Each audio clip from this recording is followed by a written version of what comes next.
Tips and tricks for toddlers. Tip number 1. If your baby's scared to go underwater, blow in their face and then put them under. Happy baby.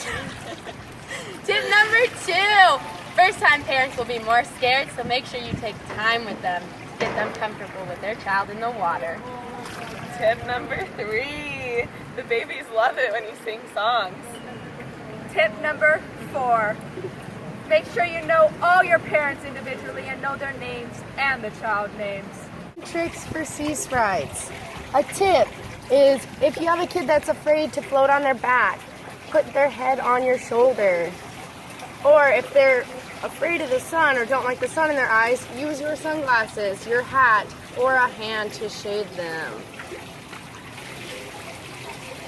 A trick for jump-ins is you can use chop timber or speckled frog.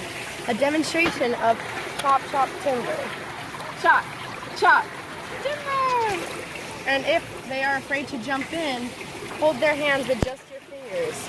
Or for a more advanced kid, have them jump out to you, but if they're so afraid to go under, pull them under. Chop timber! For the most advanced sea sprite, use a noodle. They can jump out to the noodle and not rely on a person. Chop timber.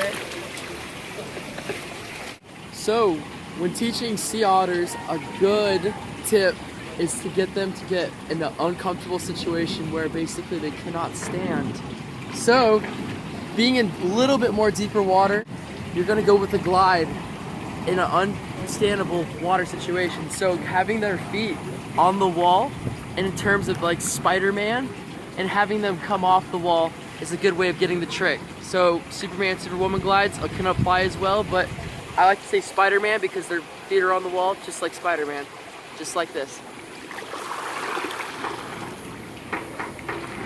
Having them come out to you, in that sense, is gonna give more of a challenge and not have them just regularly being able to stand in water. Getting them out of their comfort zone, it's a plus. Okay, for our seahorses class, we're gonna be teaching tricks for good butterfly kick. So what you're gonna first do is have your students stand up on the deck, and then you're gonna tell your students to keep their legs super tight, and then hand them duct tape so that their legs never come apart.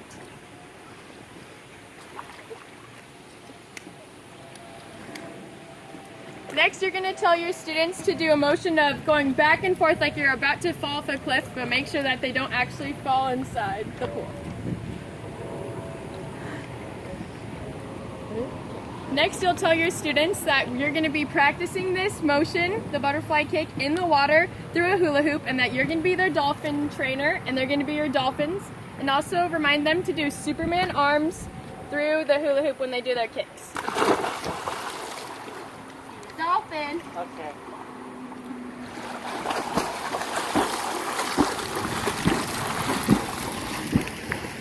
All right, your turn.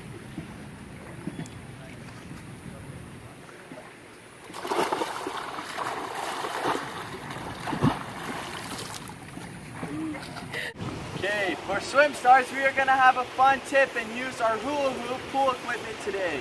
So I'm going to help Brooks, my student, dive into the pool while he does a standing dive. So I'm going to slide into the water and I'm going to hold the hula hoop out, but I want Brooks to come over to the side and get in the streamline.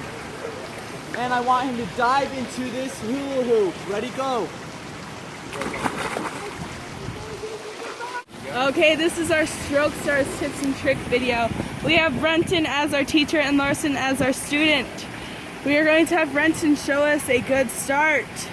He is going to place one foot at the front of the block, one foot back. He's going to take his mark, have his head down, and when he goes, he's going to have his arms up in streamline and his head down looking at the floor. Swimmers, take your mark, go! This is for beginning dive lessons. A quick tip for learning back dives. You're going to stand right in front of them, put one leg out, push your stomach against their stomach so they won't push their knees forward towards the board. You ready? Here you go.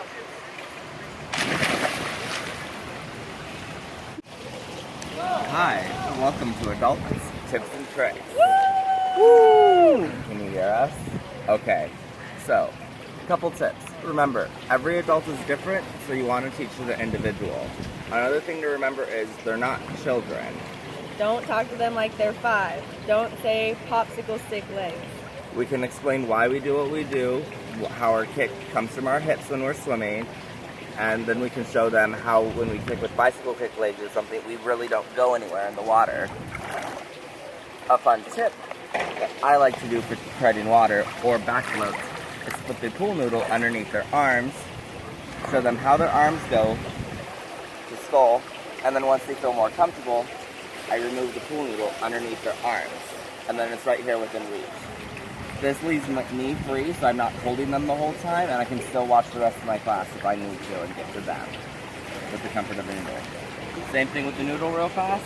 Just for adults that are more timid, you can have them lean out onto their back, and then have them slowly release the pool noodle beneath their arms to get them into a back float.